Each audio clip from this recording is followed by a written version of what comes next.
આપકી અદાલતમાં ઇમરાન હાશમી પર આરોપ છે કે તેઓ પોતાની ઇમેજ બદલવાની કોશિશ કરી રહ્યા છે. ઇમરાન, એ તો તમે પણ માનો છો કે આવારાપન દ્વારા તમે તમારી ઇમેજને બદલવાની કોશિશ કરી રહ્યા છો. આ એક ફિલ્મ એવી આવી જેમાં તમે જી કિસ ન કરી. આ એક એવી ફિલ્મ છે જેમાં તમે કોઈની સાથે છેડછાડ ન કરી, કોઈ બીજાની પત્નીને ભગાડી નહીં. જી મારા માટે ઘણી રિફ્રેશિંગ અને નવી વાત હતી કે આમાં હું કોઈ બીજાની પત્નીને નથી ચોરી રહ્યો, કે કોઈ સ્કર્ટ ચેઝરનો રોલ નથી કરી રહ્યો, કે કોઈ બદમાશ કોલેજ સ્ટુડન્ટનો રોલ નથી કરી રહ્યો. આ તો મારા માટે એક રીતે ઘણી ઇમ્પોર્ટન્ટ ફિલ્મ છે. અને એને એક જે ઇમેજ જે આના પહેલાં ક્યાંક ને ક્યાંક જે પોતાને માટે બનાવી હતી એને તોડવાની કોશિશ કરી છે. અને I think it is high time. કારણ કે ક્યાંક મને લાગ્યું કે એઝ એન આર્ટિસ્ટ ફિલ્મો જોયા પછી મને લાગ્યું કે ક્યાંક ઇમરાન હાશમી એ જ વસ્તુ ફરીથી કરી રહ્યો છે. તો મને લાગ્યું ભટ્ટ સાહેબે તમને બી ગ્રેડની ફિલ્મોના એક સ્ટાર બનાવ્યા હતા. જી તમને નથી લાગતું કે તમે એ ઇમેજને પણ તોડવાની કોશિશ કરી રહ્યા છો? Definitely. તેમણે કહ્યું હતું કે આ ગલીઓનો હીરો હશે, ડ્રોઈંગ રૂમનો નહીં. આઈ થિંક આ વાત હું પણ માનું છું કે ક્યાંક માસીઝ નો હીરો બનવું કે એક ગોલ હતો, અમે અચીવ કર્યો હતો. અને રોઝ ઘણો સાથે રહ્યો હતો એમાં. અને આ વાત મને ત્યારે ખબર પડી જ્યારે હું ઘણા બધા પ્રમોશન્સ માટે ગયો હતો. અને એક પ્રમોશન હતું જેમાં મુંબઈના મલ્ટીપ્લેક્સમાં જતો હતો અને ત્યાં પ્રમોશન થતું હતું.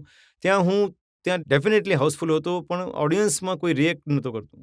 પણ જ્યારે હું ક્યાંક તો દિલ્હી હતો, અમરાવતી ક્યાંક નાના શહેરોમાં જતો હતો, ત્યાં આગળ એમનો જે પ્રેમ મને મળતો હતો, આઈ થિંક હું વધારે એનાથી ખુશ હતો. તો એટલે હું ક્યાંક મારી ઇમેજને માસ હીરોની ઇમેજ હું મોલ્ડ કરવા ઈચ્છતો હતો. તો એ હિરોઈન્સનું શું થશે જે રાહ જોઈ રહી છે કે કિસ કરે ને એમને પણ સફળતા મળે?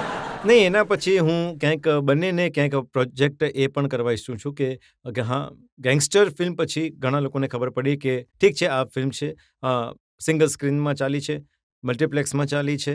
અને હા, ઇમરાન હાશમી ક્યાંક મલ્ટીપ્લેક્સ ઓડિયન્સમાં પણ પેનિટ્રેટ થયો છે. અને એના પહેલાં હું માત્ર એક માસ હીરો હતો. પણ તમે તમારી ઇમેજ બદલવાના ચક્કરમાં મહેશ ભટ્ટ સાહેબના ઘણા પૈસા ખર્ચ કરાવી દીધા. એ ફિલ્મો પહેલા 4-5 કરોડમાં બનાવતા હતા. આ ફિલ્મ એમણે 18 કરોડમાં બનાવી. જી એક ફિલ્મની ડિમાન્ડ હતી કે આ ફિલ્મનો એક કેનવાસ હતો, માત્ર એક મલ્ટીપ્લેક્સ હીરો બનવાનું નહીં, આમાં એક ઓવરસીઝ ઓડિયન્સને પણ કેપ્ચર કરી છે આ ફિલ્મ સાથે.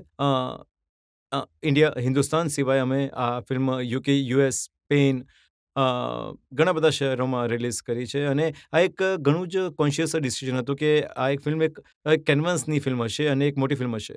અને આઈ થિંક ભટ્ટ સાહેબ અને મુકેશજી પૈસા ક્યારે પણ ખર્ચો નહીં કરતા જો એમને લાગતું નહીં કે આ ફિલ્મમાં સ્કોપ છે. પણ આ ફિલ્મમાં ડેફિનેટલી સ્ક્રિપ્ટ સ્ટેજમાં જ લાગ્યું કે ઘણો વધારે સ્કોપ છે. અને આ એક ફિલ્મ ઘણી એક એક્સાઇટિંગ અને રિચ ફિલ્મ છે. જુઓ, 16 ફિલ્મોમાં તમે જે ઈચ્છ્યું એ કર્યું, જેટલું ઊંધું છતું કરી શકતા હતા કર્યું, ને હવે એક ફિલ્મ કરીને તમને લાગે છે કે ઇમેજ બદલાઈ જશે. એ કહેવત છે ને, 900 ચૂહે ખાકે બિલ્લી હચકો ચલી.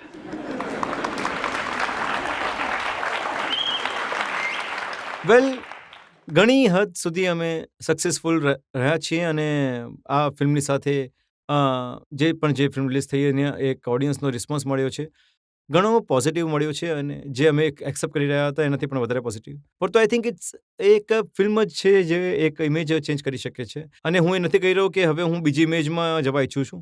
કારણ કે ઘણા લોકો કહી રહ્યા છે કે ઇમરાન હાશમી હવે એક્શન જ કરી શકે છે, એક્શન ઇમેજ બનાવી દીધી અને એક્શન રોજ કરવા જોઈએ. પણ હું આ ઇમેજમાં બેસવા નથી ઈચ્છતો, કારણ કે હું કંઈક અલગ આના પછી કંઈક કરવા ઈચ્છું છું. અને જ્યાં સુધી અમે ઈચ્છતા હતા, we have been successful with this film.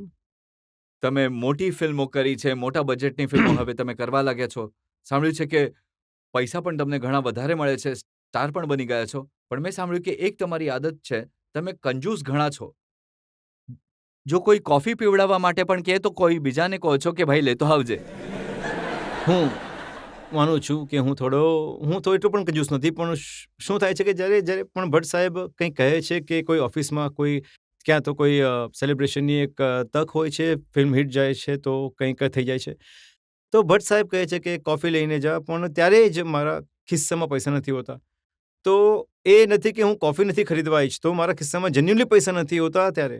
કારણ કે હું કશે બીજેથી આવું છું, શૂટિંગ પરથી આવું છું, અને I don't carry A money with આ મી. પૈસા કોના પર ખર્ચ કરો છો એ પણ જણાવી દો હવે. જો હું થોડો પૈસાના મામલામાં થોડો અજીબ છું, કેમ કે આઈ ડોન્ટ ટેક ધેટ. મારે વધારે ક્રેડિટ કાર્ડ રહે છે અને કોફી એનાથી ખરીદી નથી શકાતી. તો એટલે કદાચ મને તો ભટ્ટ સાહેબે એ પણ કહ્યું કે એક ફિલ્મના રિલીઝ થયા પછી એ ખુશ હતા. એમણે તમને કોઈકને 25,000 રૂપિયા ડોનેશન કરવાનું કહ્યું. તો મોડું ઘણું બગાડ્યું હતું તમે. નહીં, એવી કોઈ વાત નથી. એકચ્યુઅલી જ્યારે પણ ફિલ્મ હિટ થાય છે તો ભટ્ટ સાહેબ મારી પાસે એક રેન્સન લે છે. એક રીતની એમની એક ગુરુદક્ષિણા હોય છે અને મારે આપવી પડે છે ગુરુદક્ષિણા. તો બધા પૈસા ભટ્ટ સાહેબે અંદર કર્યા છે અને મેં ઘણા બધા પૈસા પણ આપ્યા છે ભટ્ટ ભટ્ટ સાહેબને. સાહેબે આ વાત તમારી પાસે તમને ભટ્ટ પૈસા સાહેબે નહીં લઈને કહી હતી. એમણે કહ્યું કે એ તમારી પાસે પૈસા લઈને ચેરિટીને આપે છે. એ તો તમને તો એ જ કહે છે ને, પણ એ કશેક બીજે ખર્ચા કરતા હશે.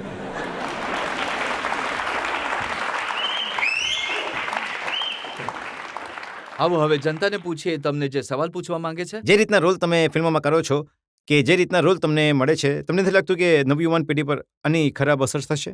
ડેફિનેટલી મને લાગ્યું. અને ક્યાંક 6 મહિના પહેલાં મને શૂટિંગ દરમિયાન લાગ્યું, જ્યારે હું જોધપુરમાં શૂટિંગ કરી રહ્યો હતો અને એક એલ્ડરલી કપલ આવીને મને કહેવા લાગ્યું કે અમારા છોકરાઓ તમારી ફિલ્મો જોવે છે, ઈચ્છે છે, પસંદ કરે છે, તમારા ગીતો પસંદ કરે છે, પણ ક્યાંક જે રીતની ફિલ્મો કરો છો તમે એ જોઈ નથી શકતા. તો મને લાગ્યું કે યાર ક્યાંક એક ઓડિયન્સ છે જે મારી ફિલ્મો જોવા ઈચ્છે છે, જે નથી જોઈ શકતી. પણ હું એ કહી શકું છું કે આના પછી જે ફિલ્મો પછી આ રિલીઝ પછી એ જે એક જૂની એક ઇમેજ હતી એ બદલાઈ ગઈ છે અને એક સિરિયલ કિસરની જે એક તમારા બાળકો નથી જોઈ શકતા તો હવે જોઈ શકે છે. કારણ કે જે પણ આઈ થિંક આ પહેલી ઇમરાન ફિલ્મ હતી સૌથી મારી. વધારે બાળકો જે ફિલ્મ જુએ છે. At least not in the theatre. કદાચ વીસીડી પર, પણ થિયેટરમાં નહીં. પણ theatrical release as my duty audience. I think મને લાગ્યું કે જે આ મારી પહેલી ફિલ્મ છે, યુ સર્ટિફિકેટની ફિલ્મ છે. તો દેટ ઇઝ ક્વાઇટ અચીવમેન્ટ. આના પહેલાં બધી સર્ટિફિકેટની તમે શું જનતાને આજે વચન આપશો કે હવે તમે એ રીતના રોલ્સ નહીં કરો કે જેને જોઈને બાળકો બગડી જાય? હા, ડેફિનેટલી. હું કહી રહ્યો છું કે હું આના પછી જે ફિલ્મો કરી રહ્યો છું એના બધી યુનિવર્સલ એક્સેપ્ટેડ ફિલ્મ્સ છે અને that's imagine going to be. This girl third રોમાં. ઇમરાન, તમે ડાન્સ કરવાનું ક્યારે શીખશો? તમે જ્યારે પણ કોઈ મૂવી કરો છો એમાં હંમેશા તમારી એક જ એક્શન હોય છે, અથવા તમારા હાથ પોકેટમાં હોય છે અથવા આમ ઉપર હલતા રહે છે. તો એમ હા, કહો, તમે હું ડાન્સ કરું ક્યારે છું. શીખશો? હા, જુઓ, હું શામક દાવરથી મને ફેંકી દીધું તો થોડો સમય લાગશે મને ડાન્સ શીખવામાં. પણ હું હમણાં કોશિશ કરી રહ્યો છું. હમણાં ડાન્સ શીખી રહ્યો છું. હમણાં અમે કંઈક 4 સ્ટેજ શો પણ કર્યા હતા. જે એક એક્ટરના પોતાનામાં મને એક ફિયર હતો કે હું નથી શકતો.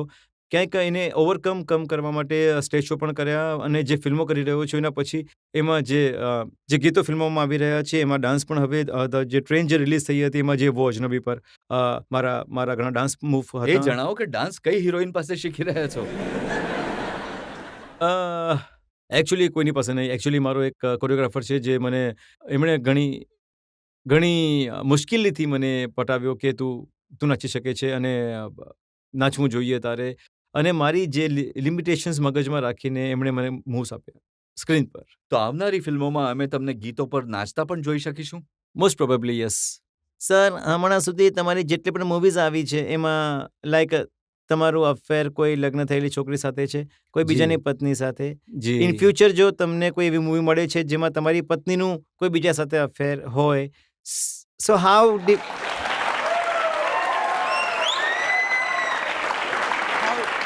આ વાત મેં ક્યારે વિચારી નહીં હતી. Do that role. I will. આ વાત મેં ક્યારે વિચારી નથી, પણ હવે તમે કહ્યું છે તો ડેફિનેટલી હું મારા ડિરેક્ટર અને પ્રોડ્યુસરને કહીશ કે આવી એક ફિલ્મ લખો અને બનાવો મારી સાથે. Right sir. જ્યારે ઇમરાન આવા રોલ્સ કરે છે તો ઘરમાં પત્ની પણ વઢે છે કે નહીં? કરે છે. ઘણો ગુસ્સો કરે છે.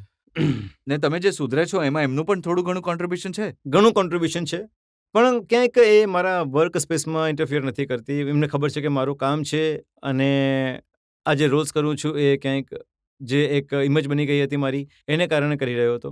અને એમનો સાથ પણ હતો કે ઇમેજ તોડવી જોઈએ. ઇટ્સ ગુડ ફોર મી, મારા કરિયર માટે એ ઘણું જરૂરી હશે. તો